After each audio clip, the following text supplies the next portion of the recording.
Reanimal is the next game from legendary developers Tarsier Studios, the absolute genius minds behind Little Nightmares 1 and 2.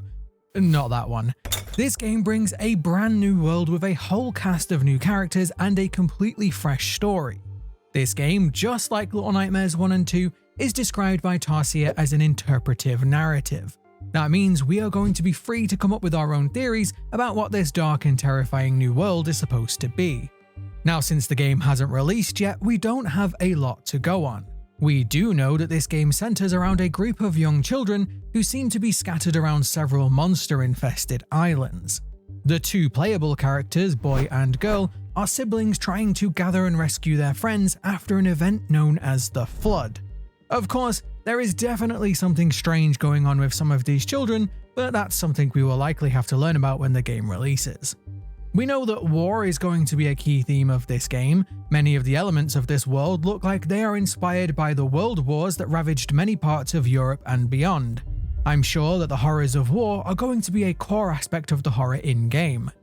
We know that animals are also a key concept in this story. We can see many animals are being mutated and twisted, possibly where the name Reanimal comes from, as some of them seem to be reanimating. Some animals even have the ability to talk in this world. So despite only having a few trailers and a short demo, Tarsier have sown the seeds of several mysteries that I want to try and tackle. One such mystery is the fox. As I said, animals are going to be a key part of this story. Well, duh, the game is called Reanimal, but it definitely seems like there is more to this theme than meets the eye. While most of our attention is on the monstrous mutated creatures like the sheep and the spider baby thing, there is one animal in the demo that I think is a subtle omen for things to come. This fox is really easy to miss if you don't know where to look, but after repairing the car and crossing the bridge, if you look up you can see this fox walk up to the ledge, watch over us for a few moments before retreating back into the forest.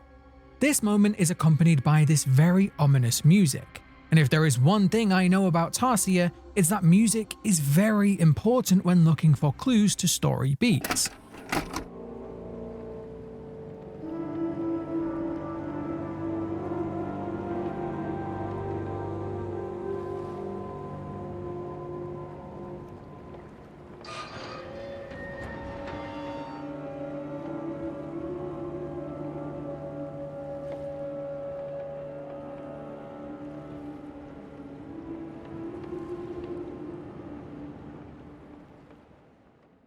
Now, it already seems strange that this fox is just watching us.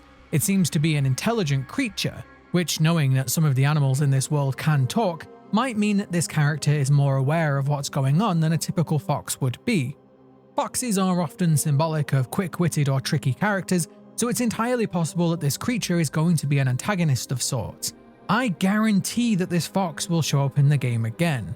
Whether it will be another background detail or whether it's going to play a more direct role is yet to be seen. There is also a very interesting detail with the character model for this fox that I won't spoil in today's video in case it's something important to the story. But mark my words, this fox is going to be something to keep an eye on. Reanimal's main protagonists are a brother and sister known as Boy and Girl. They are joined by their friends who are known as Bandage, Bucket, and Hood. Tarsier continue their tradition of making character names important and putting masks on their faces.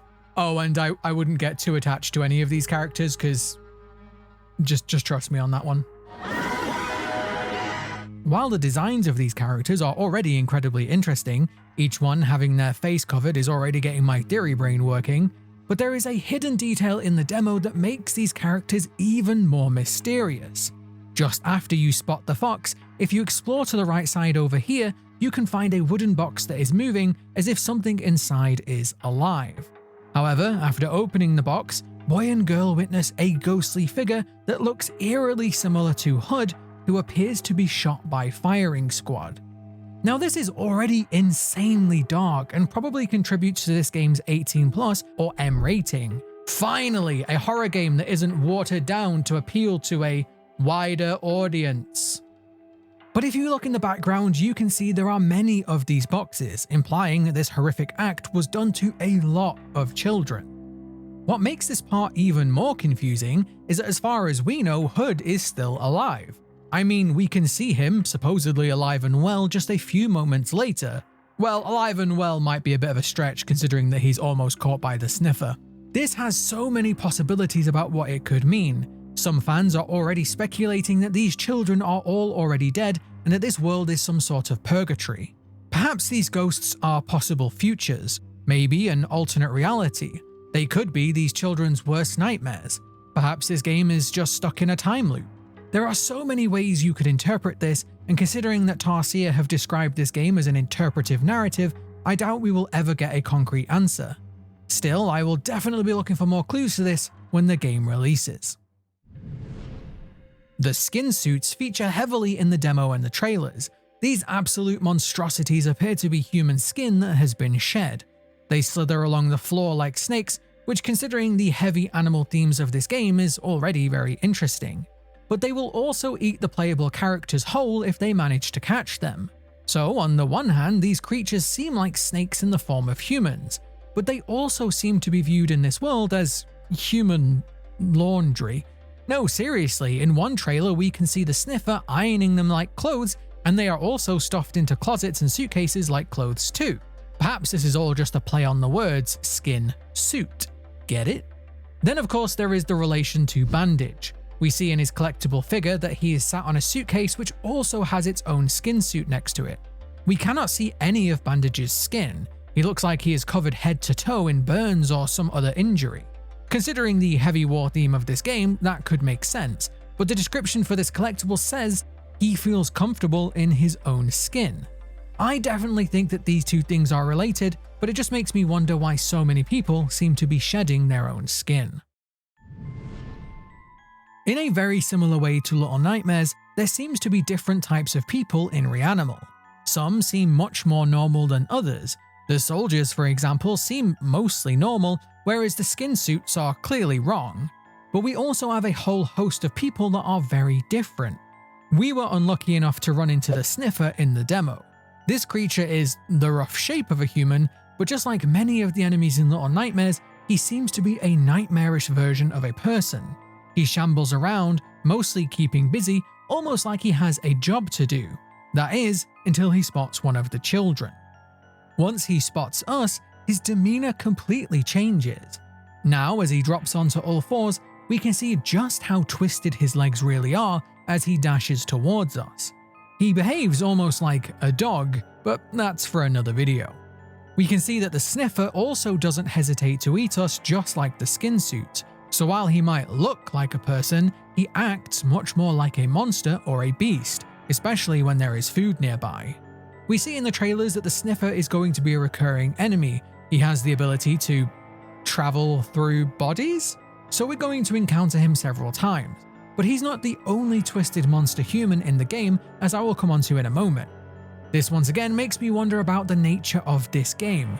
I doubt this game is also going to be a nightmare world like Little Nightmares, so what exactly happened here to make all the people monstrous like this? Were there always monsters like this in this world? Is this a result of the war, perhaps some crazy science experiment designed to make super soldiers? Or is this a result of the flood? Only time will tell. But as I said, the sniffer isn't the only monstrous human that lives in this world. From the trailers, we know that there are more human-shaped monsters in Reanimal. We see one of them riding a tricycle that is far too small for them as they chase boy and girl. Although this is probably the least of their concerns considering their head is on upside down. But these aren't the only two. In fact, the demo gives us several clues to other monsters that we could encounter later on in the game. The first one comes in Tarsir's favourite way of world building, a portrait. These were used extensively in Little Nightmares to flesh out the world. We saw dozens of portraits in each game, each one showing us characters that may or may not show up in the game or even in future ones. Some of them were concept art or characters that never made the final cut, and some of them didn't even make any sense at all. These portraits have come to be huge discussion points when it comes to theories, but it seems like Reanimal is going to continue this trend. In this room where boy and girl turn on the power to progress, you probably noticed a screen with the rabbits that form a circle. This could probably have its own video for discussion, especially since the circle they form does look eerily similar to the well from the trailers. But this bright flickering TV screen isn't even the most interesting part of this room. The TV light illuminates the wall behind it, shining directly onto this portrait. This chap looks similar to the sniffer. His face also doesn't appear to fit him correctly. But I don't think this is the same character. What is very interesting about both of these characters though, is that they both have hollow eyes, almost as if they are something else wearing a human skin suit. This one has a face that almost looks beak-like to me, but again, I think I will give that its own video as I think there is quite a lot to explore there. I wonder if this is going to be a character we will see later on in the game, but this isn't the only human-like character that is teased in this demo. If you take a very close look at some of the newspapers in the game, you can see this man who is wearing a suit and playing an accordion. Now, since I am an absolute genius and very creative person, I'm going to name him Accordion Man.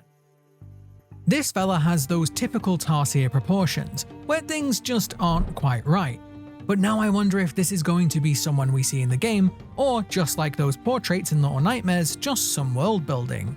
Either way, it's clear that Tarsier are taking the time to flesh out the world, taking their time to add plenty of rats on sticks into this game, and I for one cannot wait to go digging into the full game to see what we can find.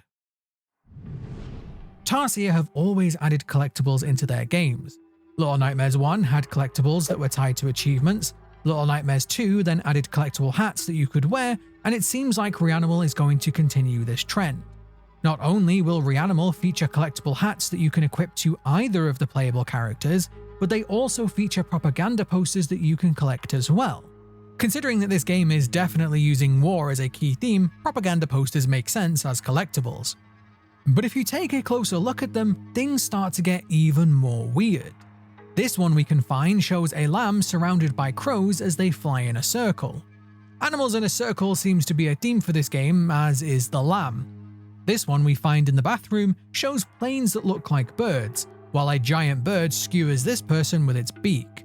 Both of these posters feature a made-up language, which is another staple feature of the Little Nightmares series. I think this is designed in this way so that you focus on the imagery rather than words, which again is great for a game that is designed to let you interpret it yourself. You are supposed to figure this out yourself rather than be told what it means. I'm sure once we get our hands on the full game and start to collect more of these posters, then we can properly start to theorize what they mean. But for now, these are two incredibly intriguing images. The pig is one of the most fascinating parts of Reanimal so far, well, at least for me. The pig was one of the very first things we saw from this game in the first teaser trailer. The pig, despite its guts leaking from its own body, told us that they're coming. Since then, we have seen many subtle references to our porky friend. Hood is shown to be holding a severed pig head, while Bucket can be seen riding on the back of one. We see small snippets of pigs in the trailers, and even the statue in the collector's edition is a pig, not the sheep that you might expect it to be. All of this suggests that the pig is going to be an important character to this story, which in itself is very telling. Tarsier have been trying to get a pig into Little Nightmares for years. We see several examples of concept art that show a pig, including this one that looks exactly the same as the one that made it into Reanimal. If you start to connect the dots, it seems very interesting that the pig never managed to make it into Little Nightmares, but is now being shown front and center in Tarsier's first game release away from Bandai Namco. Considering that Little Nightmares 3 completely watered down the horror aspect of the series, whereas Reanimal turned it up to 11, I think this pig might be a lot more symbolic than you first thought. That part, of course, is just a little theory, but it's clear that Tarsier had an idea that they really wanted to bring to life with this pig, and I can't wait to find out what that is. So these are just some of the burning questions I already have based on the trailers and the demo for the game, which probably means there's going to be a lot to theorize over and discuss when the game finally releases. If you want to be a part of that discussion, don't forget to subscribe and maybe hit the notification bell so you don't miss my Reanimal videos when that time comes. So tell me, what are you most excited to learn more about? Let me know in the comments below. Thank you very much for watching, and I will see you next time.